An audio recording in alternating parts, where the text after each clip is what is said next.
Welcome back to the channel, guys. We're out here walking around just checking things out, and it is hot. I'm sweating. You guys can see my freshly shaved bald head there.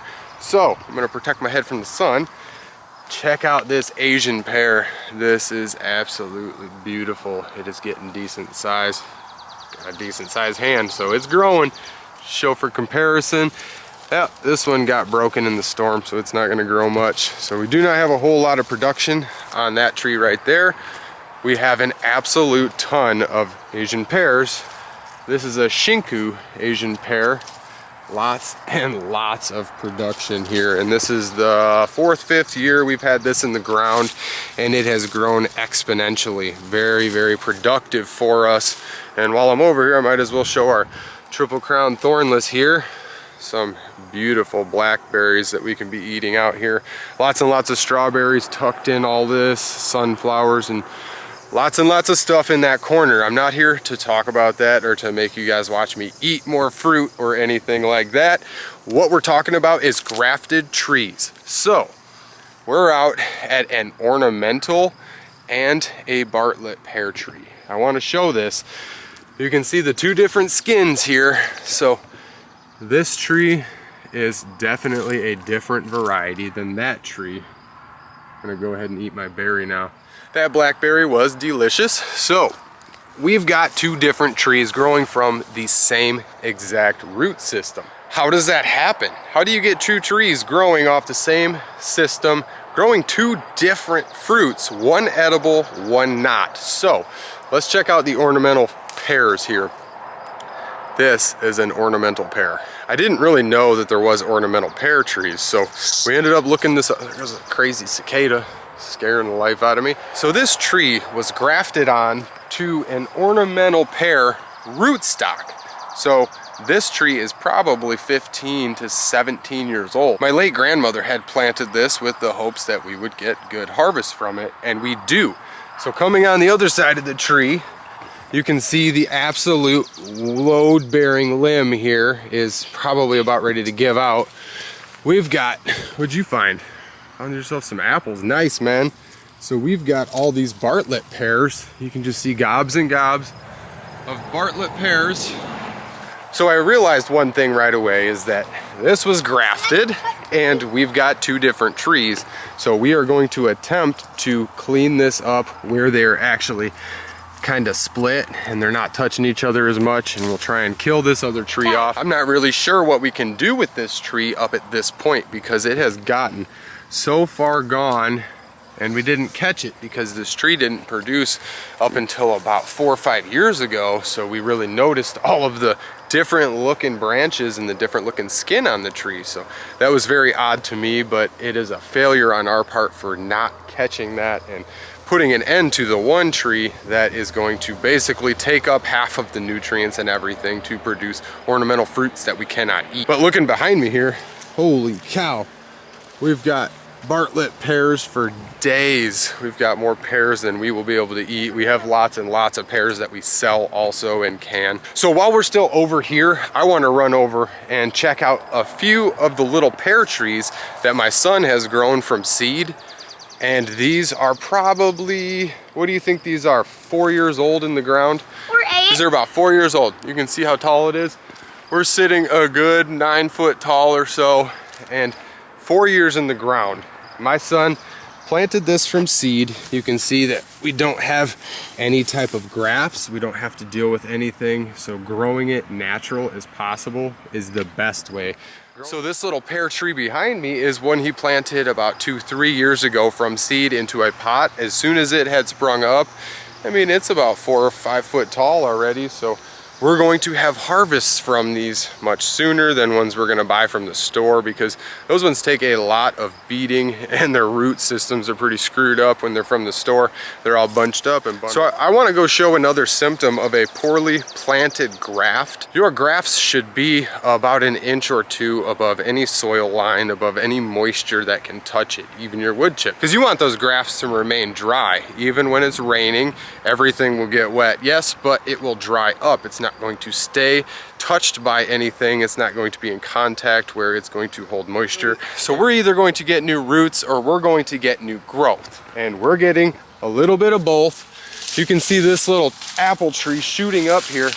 This is about 6-7 feet tall up in here. This came all the way down from the base of this grafted tree. You can see the grafted tree.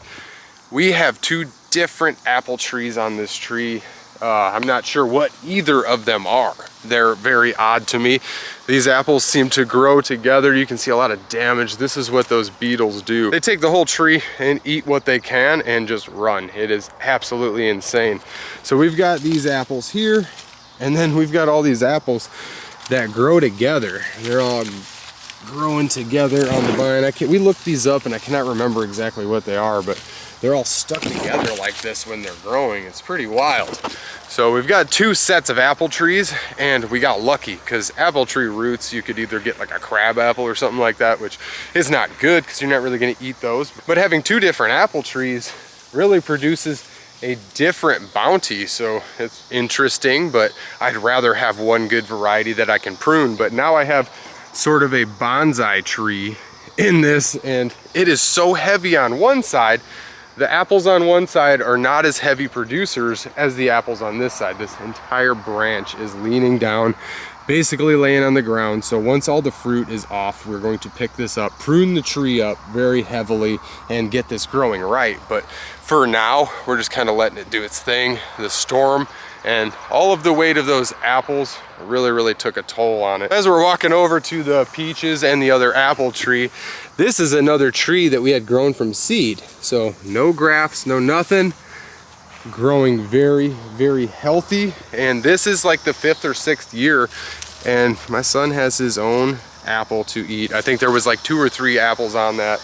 And he got to harvest the other 2. So jumping right over from my son's little 5-6-year-old apple tree, we've got all of these gojis. Now these goji berries don't taste the best, but they are very good for you. So eating one every once in a while, eating a couple of them, drying some out, putting them in my food, it's beneficial. Cancer fighting, not 100% scientifically proven, I think, but I'm willing to believe that they are cancer fighting. They have a very bit taste, very high in antioxidants. So I stopped here because I had reached the next tree that my son planted. We planted this one maybe 7 years ago or so. This is another very early producing variety, and we had grown this from seeds from our own tree. Really good fruit on it. We're trying to get it pruned up and get good airflow, although it did grow a bit on us, and the wind has really been rough this year. The windstorms have been horrible this year. We've had lots of tornadoes and crazy crap going on, so trying to deal with all that is rough. These peaches are starting to get a little softer. We've got very good peach growth on this tree. Just very cool to look at. Lots of peaches. But we do have a few bites on some of them, like this one here. I'm not going to leave this on the tree.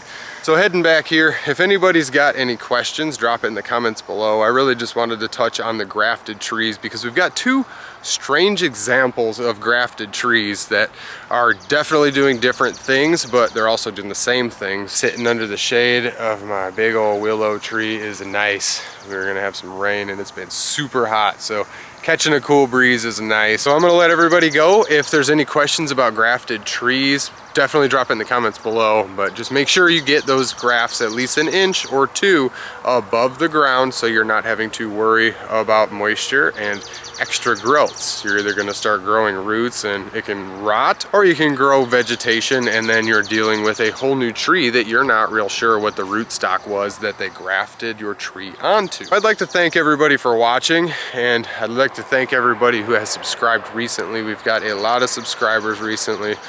We've got a lot of green area that we're going to be filling up out here, and I want everybody to see the process of this. We have been super busy this summer building our business, building the market, and we went all in on this YouTube stuff, got ourselves some nice gear with invested money that we've got from the market and a little from YouTube. So we're kind of making our way, and I'd like to share the whole process. And it's been quite fun sharing everything up to this point. There's been a lot of cool stuff that I've learned and experimented with. And I know a lot of you guys are very into this stuff too, so getting your hands dirty and just experimenting is the best way to learn.